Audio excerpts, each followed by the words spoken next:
और जो लुटेरों ने हमारे अधिकार, हमारी चीजें, हमारे संसाधन छीने हैं, अब वक्त आ गया है इसी जज्बे के साथ वो उन सबकी घर वापसी करनी है। जैसे कहते हैं ना, साडा हक इत्थे रख, हमारा हक, हमारी चीजें वापस कैसे लेकर आना है वो मैं समझ पा रही हूँ। मैंने हिम्मत नहीं हारी।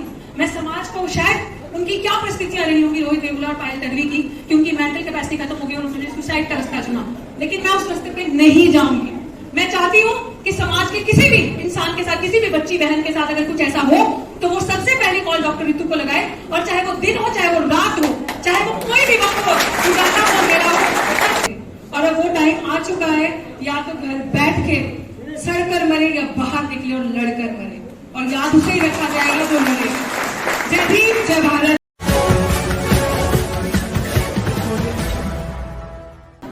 हमारा समाज, लोग कहते हैं, सोया हुआ है। ये भी सुनने में आता है कि सब खत्म हो गया, हम कुछ समेट नहीं पाए, बचा नहीं पाए, लेकिन एज ए यूथ आप सबको देख के मुझे ऐसा लग रहा है नहीं, उम्मीद है अभी भी।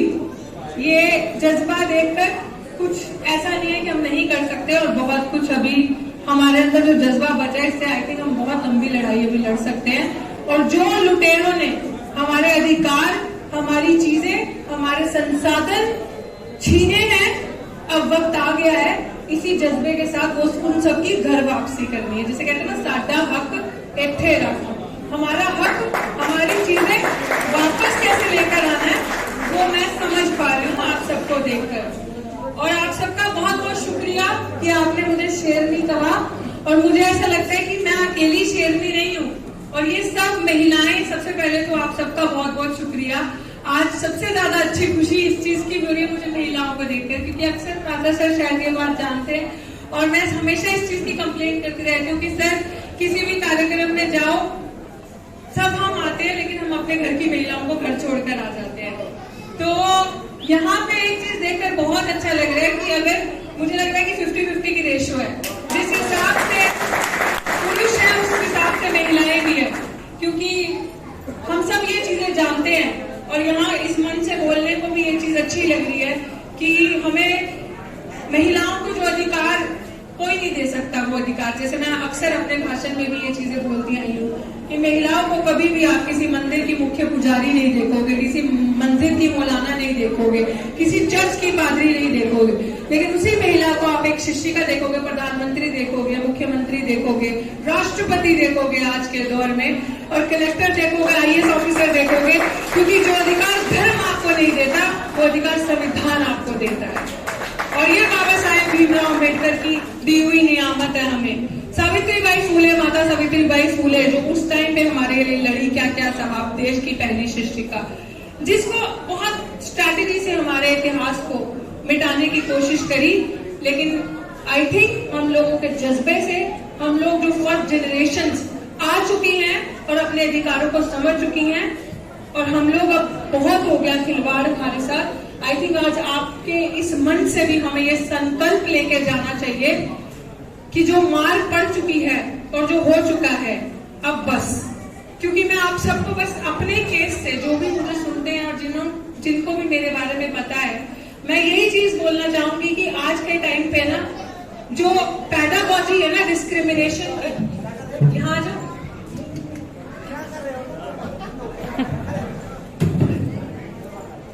जो पैडागॉजी है डिस्क्रिमिनेशन की, छुआछूत की, भेदभाव की ना, वो बदल चुकी है।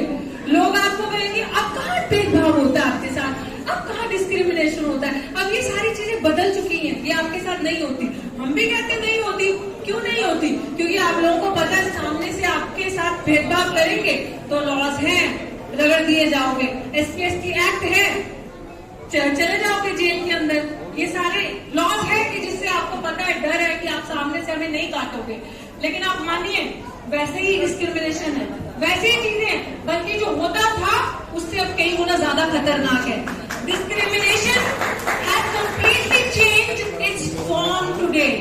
वो आपको दिखेगा नहीं, वो आपके साथ एकेडमिकली जो जाती है, जो कभी नहीं जाती है, जो कास्ट है, वो ट्रू सेंस में इंस्टीट्यूशन में दिल्ली विश्वविद्यालय में आपको नजर आएगी। रोहित वेमुला के साथ जो हुआ, पायल तडवी के साथ जो हुआ, लिव्ड एग्जाम्पल थी कास्ट डिस्क्रिमिनेशन की इंस्टीट्यूशंस में जो होता है।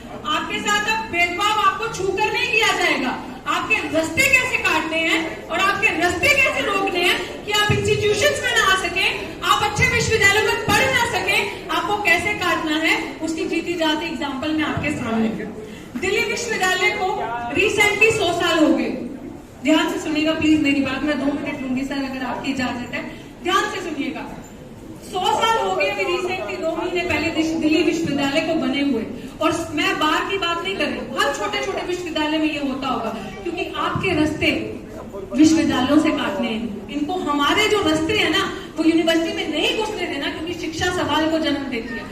शिक्षा रोहित वेमुला को बनाएगी, शिक्षा पायल तन्वी को बनाएगी, शिक्षा जो प्रोफेसर चंद्रशेखर जिनके ऊपर झूठा सेक्सुअल हैरेसमेंट का इल्जाम जम्मू यूनिवर्सिटी में लगा और उन्होंने आत्महत्या कर ली वो, और शिक्षा रितु सिंह को बनाएगी, और इनको हमारे वो रास्ते काटने हैं। और इन्होंने क्या किया साजिश मेरे साथ, मुझे काटने के लिए।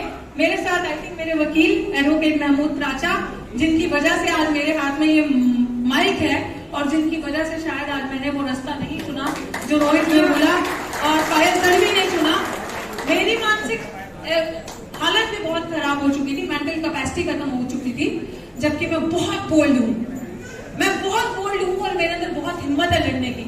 लेकिन मेरा रास्ता काटने के लिए मेरे अगेंस्ट फर्जी डॉक्यूमेंट बनाए, फर्जी चीजें बनाई। मैं इस चीजों पे ज्यादा नहीं बोलूंगी, सर इस चीज पे एक्सप्लेन करेंगे, लेकिन मैं आपको एक बताती हूँ कि पूरा दिल्ली विश्वविद्यालय में एक झूठा प्लान, इस तरीके से षड्यंत्र मेरे साथ रचा, और उस षड्यंत्र से रचने के लिए मुझे दिल्ली विश्वविद्यालय से टर्मिनेट किया गया as a post assistant professor की पोस्ट से 2 साल पहले, कोरोना काल में 2020 अगस्त में।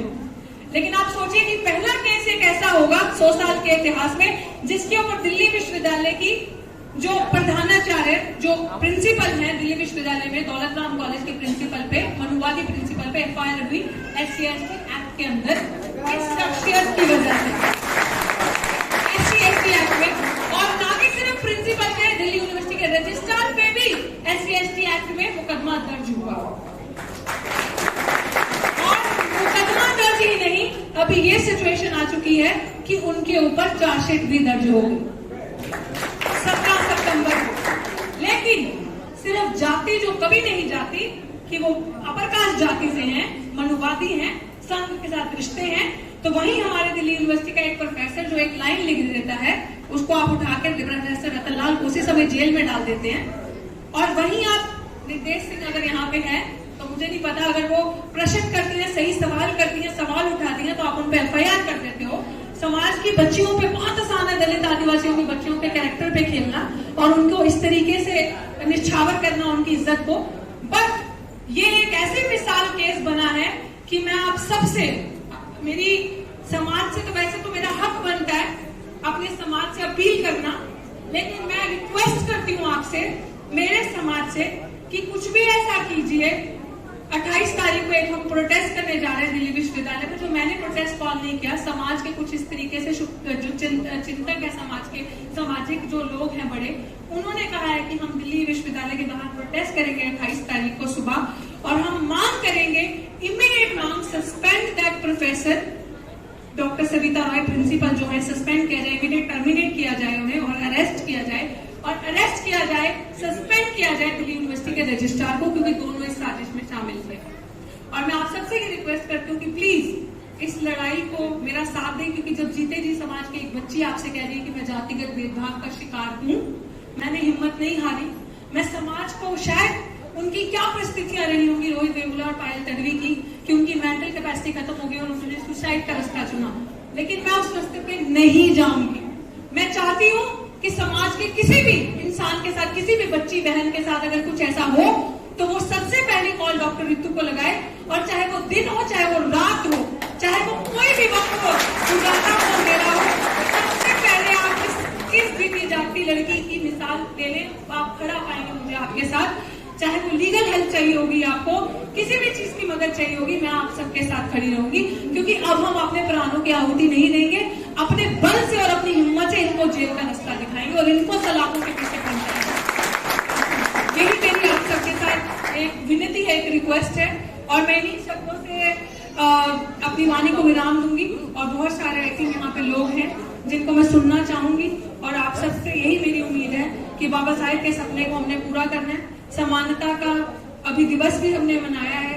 इक्वालिटी की लड़ाई हम अकेले नहीं लड़ सकते, और अब वो टाइम आ चुका है, या तो घर बैठ के सड़ कर मरे या बाहर निकले और लड़कर मरे, और याद उसे ही रखा जाएगा जो लड़े। जय भीम, जय भारत, जय संविधान।